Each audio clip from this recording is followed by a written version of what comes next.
Let's start the second chapter of your A-level biology. It is very important chapter of your biology.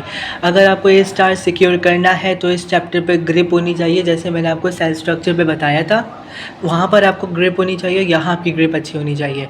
We will discuss the bonds. We will discuss the structures of carbohydrates. अब carbohydrates में भी काफ़ी categories आती हैं, वो हम carbohydrate की video में डिस्कस करेंगे. ठीक है, अलग से बनाएंगे पूरी वीडियो, तो वहाँ हम पूरा डिटेल से डिस्कस करेंगे जो डिटेल आपके लेवल्स में रिक्वायर है.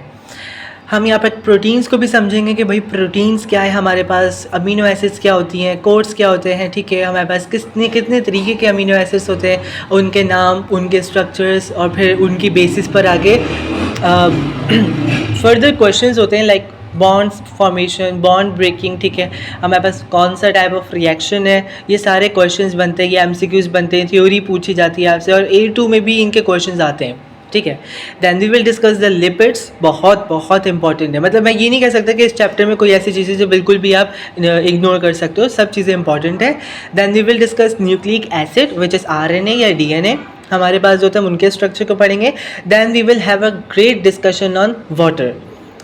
काफ़ी लोग वाटर को इसलिए भी नहीं पढ़ते, वो कहते हैं यार हम इसको निगलेक्ट कर देते हैं, क्योंकि आई डोंट थिंक सो कि ये बहुत इंपॉर्टेंट है. लेकिन मैं आपको क्या बताऊं कि ये आप अगर 5 पेपर उठा के दे दो, आप ईयरली देख लो, आप जो है वो अपना टॉपिकल देखो, तो हमारे पास वाटर से काफ़ी क्वेश्चंस बनते हैं. वाटर की आयोनाइजेशन पूछी जाती है, उसकी वेपराइजेशन पूछी जाती है, उसकी डेंसिटी से रिलेटेड क्वेश्चंस आ जाते हैं. और फिर कुछ ऐसे भी क्वेश्चंस होते हैं जो लाइक वो इस तरह से घुमा फिरा के देते हैं कि वहाँ पर उसका आंसर सिर्फ वाटर होता है, कि आप उसको वाटर की थ्योरी पर अप्लाई करो, कि लैटेंट हीट ऑफ वेपराइजेशन वगैरह.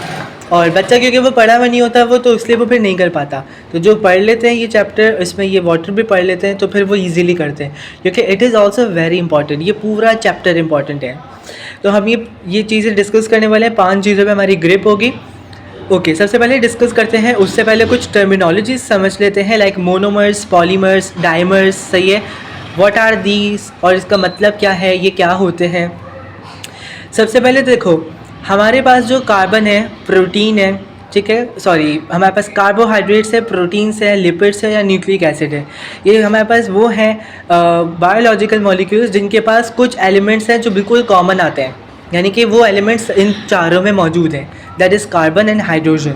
ठीक है, और हमें पता है, हमने अपनी केमिस्ट्री, अगर आपने केमिस्ट्री ली तो आपको पता चलेगा कि ऑर्गेनिक केमिस्ट्री पढ़ते हो, अब आपको ऑर्गेनिक रिएक्शंस पढ़ाए जाते हैं, तो आपको बताया जाता है कि जिस भी कंपाउंड में कार्बन आ गया और हाइड्रोजन आ गया, इसका मतलब कि वो ऑर्गेनिक कंपाउंड्स कहलाते हैं. तो in other words, carbohydrates, proteins, lipids and nucleic acid are also organic compounds. ठीक है, और ये ऑर्गेनिक एलिमेंट्स लाइक कार्बन या हाइड्रोजन से बने हुए होते हैं, क्योंकि कार्बन हाइड्रोजन आ गया तो वो ऑर्गेनिक कंपाउंड है. ठीक, नाउ कुछ बातें समझो कि carbon atoms are key to the organic compounds, because मैं आपको पहले ही बता चुका हूँ, क्योंकि इसमें कार्बन एटम होता है. अच्छा, वो कार्बन एटम जो होता है वो फिर 4, आपको पता है कि कार्बन के पास टोटल 6 इलेक्ट्रॉन्स है और आउटर मोस्ट में 4 इलेक्ट्रॉन्स आते हैं. इसका मतलब ये कि इसको सिर्फ 4 इलेक्ट्रॉन्स की रिक्वायरमेंट है टू मेक द बॉन्ड. जिसने केमिस्ट्री लिया उसको तो बहुत अच्छे से पता है. तो कार्बन एटम 4 बॉन्ड बनाता है. This makes the compound very stable.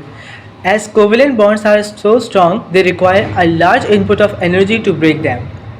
इसका मतलब ये है कि जब हमारे पास, क्योंकि कोवेलेंट बॉन्ड बहुत स्ट्रॉन्ग बॉन्ड होता है, अगर किसी एलिमेंट में कोवेलेंट बॉन्डिंग हो रही है किसी कंपाउंड में, तो उसका मतलब उसकी जो एनर्जी है वो मतलब वो बहुत स्टेबल है. यानी कि इतना स्टेबल है क्योंकि उसके सारे बॉन्ड फुल हुए हैं. लाइक हमारे पास कार्बन है, कार्बन 4 बॉन्ड बनाता है, और कार्बन ने हाइड्रोजन से बॉन्ड बना लिया और 4 बॉन्ड कंप्लीट किए हुए.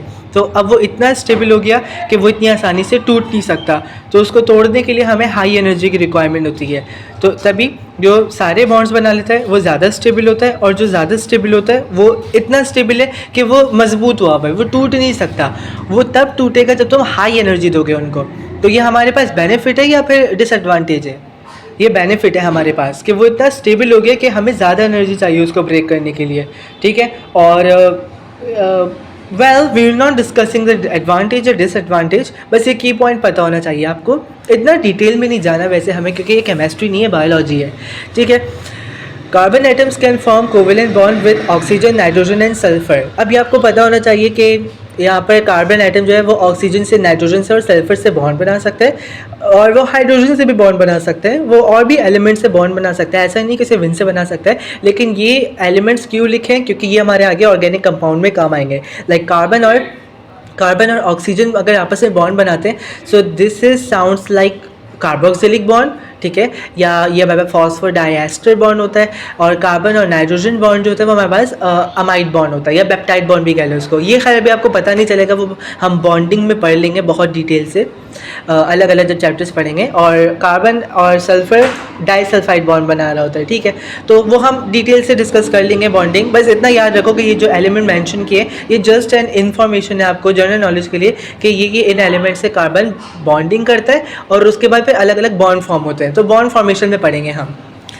Carbon atoms can bond to form straight chain, branch chain और रिंग्स। ये तो आपको पता होगा, अगर ऑर्गेनिक केमिस्ट्री की पार्ट्स हैं ये सारे पॉइंट्स ऑर्गेनिक केमिस्ट्री के। ये कार्बन एटम्स जब बॉन्ड बनाते हैं तो वो स्ट्रेट चेन भी बन सकती है, ठीक है, स्ट्रेट चेन, या फिर वो ब्रांच चेन भी बन सकती है, या फिर वो एक रिंग या सर्कुलर स्ट्रक्चर भी बना लेता है। सर्कुलर मीन्स साइक्लिक स्ट्रक्चर बना लेता है, जिसे हम रिंग कहते हैं, ठीक है। ये इस तरह के कार्बन स्ट्रक्चर्स बना सकते हैं। आप साइड में देखो, इनऑर्गेनिक में आपको वाटर दिया हुआ है, जहाँ पर हमारे पास एक भी कार्बन नहीं है, and there is only just hydrogen. जबकि ऊपर मेंशन है कि ऑर्गेनिक कंपाउंड वो नहीं है जिसमें सिर्फ हाइड्रोजन हो, उसमें कार्बन भी होना ज़रूरी है, दोनों होंगे तब जाके वो ऑर्गेनिक कंपाउंड है। तो आप बाकी ये भी देख सकते हो, ऑर्गेनिक कंपाउंड में आपको यहाँ पे प्रोटीन और कार्बोहाइड्रेट का स्ट्रक्चर भी शो किया हुआ है, ठीक है। Carbon compounds can form small single सब यूनिट्स कॉल्ड मोनोमर। अब यहाँ बहुत इंपॉर्टेंट लॉजिक है, ये इतना सारा जो बताया ये सारा केमिस्ट्री से रिलेटेड था, अब थोड़ा बायो समझो। मोनोमर्स कहते हैं एक सिंगल सब यूनिट को। सब यूनिट क्या होता है, जैसे कि हमारे पास फॉर सपोज यूँ समझो, मैं कौन सी एग्जांपल दूँ, लेट्स सपोज हमारे पास एक ईंट है, एक ब्रिक है, ठीक है। अब वो जो एक ईंट है, जो एक ब्रिक है, वो मोनोमर है मेरा। अब मैंने एक दीवार बनानी है, तो उस दीवार के लिए मैं क्या करूँगा, मैंने एक ब्रिक रखी, फिर उसकी जैसी यानी आइडेंटिकल ब्रिक उसके सामने रखी, और फिर इसी तरीके से एक लंबी सी चेन बना ली।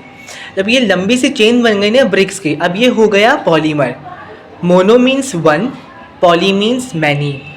Mono means one, poly means many. अच्छा, अगर मैंने दो ब्रिक्स रखी हुई है तो फिर क्या होगा, dimer. Di means two, mono, di, tri, tetra, penta, hexa, hepta, octa, nano, ठीक है, ये तो सारा को पता होगा। तो मोनोमर यानी कि एक सब यूनिट, डाइमर दो सब unit, polymer, poly means many, polymer बहुत सारे मॉलिक्यूल्स, सब यूनिट बहुत सारे सब यूनिट्स, ठीक है। तो मोनोमर है, for suppose carbon compound can form single सब यूनिट, ठीक है, स्मॉल सिंगल सब यूनिट। एक मेरे पास कार्बन एलिमेंट है, उस कार्बन एलिमेंट के साथ मैंने दूसरा कार्बन एलिमेंट को जोड़ दिया, फिर उसके साथ तीसरे को जोड़ दिया, फिर चौथे को जोड़ दिया। अब ये लंबी सी चेन बन गई है पॉलीमर, क्योंकि बहुत सारे सब यूनिट्स आ गए। लेकिन जब मैं इनको तोड़ दूंगा और एक ही कार्बन को उठाऊंगा तो वो बन जाएगा मेरा सिंगल मोनोमर, ठीक है। अब ज़रूरी नहीं यहाँ पे सिर्फ कार्बन के हम एग्जाम्पल है, हम कोई भी कंपाउंड ले सकते हैं। लाइक कार्बन नाइट्रोजन के साथ बॉन्ड बनाया हुआ है, कार्बन हाइड्रोजन के साथ बॉन्ड बनाया हुआ है। आपको मैं स्ट्रक्चर दिखाऊंगा ना तो आपको ज़्यादा बेटर समझ आएगा कि what I am trying to say. लेकिन मोनोमर्स का मतलब समझो कि यानी कि सिर्फ एक सिंगल सब यूनिट होता है, जब दूसरा सब यूनिट यानी कि दो सब यूनिट आपस में ज्वाइन होते हैं तो वो बनाते हैं डाइमर, मीन्स टू मॉलिक्यूल्स। फिर जब एक और मैंने ब्रिक डाल दी तो अब तीन हमारे पास ब्रिक्स बन गई, यानी कि तीन हमारे पास सिंगल सब यूनिट आ गए, तो तीन सिंगल सब यूनिट बनते हैं ट्राइमर, वो बन जाता है फिर ट्राइमर, यानी कि ट्राई मीन्स थ्री और मर मीन्स मॉलिक्यूल, मतलब basically it sounds like that, trimer, तीन मॉलिक्यूल्स, ठीक है। अब इसी तरीके से बहुत सारी ब्रिक्स रख दी, यानी कि बहुत सारे सिंगल सब यूनिट्स को मैंने ऐड कर दिया एक साथ, and it's upon me basically. तो यहाँ पर ये लाइन लिखी हुई है कि they all must be identical, पर मैं आगे बताऊँगा कि ये आइडेंटिकल अगर नहीं भी हुए than is still the polymer, ठीक है।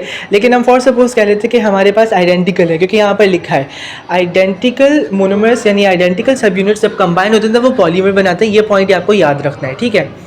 और इसी तरीके से तो मैंने बहुत सारी ब्रिक्स रख दी हैं एक साथ। अब वो बहुत सारी हैं, तो बहुत सारी के लिए मैं काउंट करके नहीं बताऊंगा कि 13 है, 14 है, 15 है या 20, 30 है, नहीं।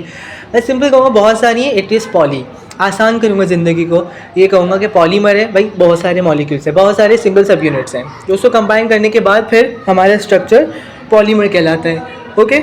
And they are saying that the macromolecules are very large molecules that contain 1000 or more atoms, therefore having a high molecular mass. इसका मतलब ये कि हमारे पास जो मैक्रोमोलिक्यूल्स होंगे, अब मैक्रो देखो, micro means small, macro means large, ठीक है। तो बहुत ज़्यादा बड़े मॉलिक्यूल्स होते हैं जिनके, अब तुम खुद ही तुम्हें पता चल जाएगा कि जिनके जो मॉलिक्यूल्स जिनका साइज़ बड़ा होगा और like they are the giant molecules, तो उनका मॉलिक्यूलर मास भी ज़्यादा होगा, ठीक है। मॉलिक्यूलर मास क्या मतलब कि अगर कार्बन्स लगे हुए हैं तो 4-5 कार्बन्स होंगे, बट डू यू थिंक कि 4-5 कार्बन होंगे? आई डोंट थिंक सो, क्योंकि यहाँ पे क्लियर लिखा हुआ है कि 1000 या फिर मोर एटम्स होंगे तो हम उसे मैक्रोमोलिक्यूल कहते हैं। तो अब तुम खुद सोचो कि अगर 1000 से ज़्यादा या कम से कम भी 1000 एटम्स ज्वाइन है तो फिर वो कितना, मतलब वो कितना स्टेबल मॉलिक्यूल होगा, उसको कितनी ज़्यादा एनर्जी चाहिए होगी टूटने के लिए, उसका मॉलिक्यूलर मास इतना हाई होगा। तो हम ये कहते हैं कि हमारे पास फॉर सपोज कार्बन की चेन ले लो या कार्बन का रिंग स्ट्रक्चर ले लो, तो इतने सारे कार्बन्स हैं। अब फॉर सपोज 500 कार्बन है, 500 हाइड्रोजन है, तो कितना बड़ा मॉलिक्यूल बनेगा, तो उसका हम मैक्रोमोलिक्यूल कहते हैं। Polymers can be macromolecules, however, not all macromolecules are polymers, as a subunit of polymers have to be the same repeating units. अब यहाँ इन्होंने क्लियर कर दिया, इन्होंने कहा है कि पॉलीमर जो है वो ये पॉइंट बहुत इंपॉर्टेंट है, पॉलीमर जो है वो मैक्रोमोलिक्यूल तो हो सकता है, यानी कि अगर मैंने एक ही चेन लाइक कार्बन, उसके बाद फिर कार्बन, उसके बाद फिर कार्बन, उसके बाद फिर कार्बन की लंबी सी मैंने चेन बना दी जो कि लाइक 1000 कार्बन उसमें ज्वाइन है और वो सारे एक दूसरे से मैच करते हैं, यानी कि एक कार्बन 2 हाइड्रोजन से बॉन्ड बना रहा है, इसी तरीके से आगे एक कार्बन 2 हाइड्रोजन से बॉन्ड बना रहा है, फिर आगे एक कार्बन 2 हाइड्रोजन से बॉन्ड बना रहा है। तो ये सारी चीज़ें आइडेंटिकल है ना। जब आइडेंटिकल का सीन आएगा तो मैं कहूँगा कि यार ये क्योंकि आइडेंटिकल है सो दे आर पॉलीमर, और ये पॉलीमर है लेकिन इतने ज़्यादा कि 1000 एटम्स है, तो मैं कहूँगा कि ये मैक्रोमोलिक्यूल भी है। लेकिन अगर मैं देखूँगा कि मेरे सामने एक बड़ा सा लाइक 1000 एटम्स की एक कंपाउंड रखा हुआ है और वो कंपाउंड 1000 एटम्स का है, यानी कि मैं ये कह रहा हूँ कि वो मैक्रोमोलिक्यूल है, यही है ना मेरा मतलब कि वो मैक्रोमोलिक्यूल है, तो मैं कहूँगा कि ये पॉलीमर है। आप कहेंगे नहीं, मैं कहूँगा क्यों मना कर रहे हो, तो आप कहेंगे इसीलिए क्योंकि ये जो बड़ा सा मॉलिक्यूल है जिसे आप मैक्रोमोलिक्यूल कह रहे हो, ये मैक्रोमोलिक्यूल तो है क्योंकि 1000 से ज़्यादा एटम्स ज्वाइन है, लेकिन ये पॉलीमर नहीं है क्योंकि इसके रिपीटिंग सब यूनिट्स अलग अलग हैं। What do you mean by अलग अलग?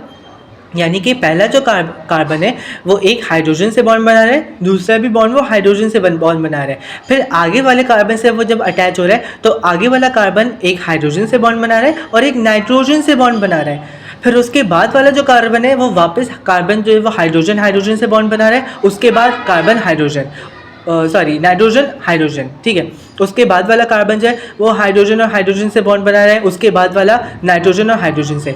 तो अलग अलग सब यूनिट्स हो गए ना। Like I hope that I am giving the best example, I am not thinking but make sounds better. ये जो हमारे पास डिफरेंट सब यूनिट्स हैं इसकी वजह से ये मैक्रोमोलिक्यूल है, ये बहुत जाइंट मॉलिक्यूल है, इसका मॉलिक्यूलर मास बहुत ज़्यादा है, लेकिन ये पॉलीमर नहीं है क्योंकि पॉलीमर की शर्त है कि उसके लिए हमारे पास जो मोनोमर है वो सिंगल आइडेंटिकल होना चाहिए, एक जैसा होना चाहिए। तो that is a point which you need to add in your notes and I want you guys to make the notes. यहाँ तक कॉन्सेप्ट समझ आ गया पॉलीमर, मैक्रोमोलिक्यूल, डायमर का, ट्राइमर का, ठीक है। कुछ भी कन्फ्यूजन हो कमेंट सेक्शन ओपन है, मुझे कमेंट कर देना और stay tune for the upcoming carbohydrate video. Subscribe लाजमी कर लेना ताकि तुम लोग अपकमिंग वीडियो के लिए भी नोटिफाई हो जाए।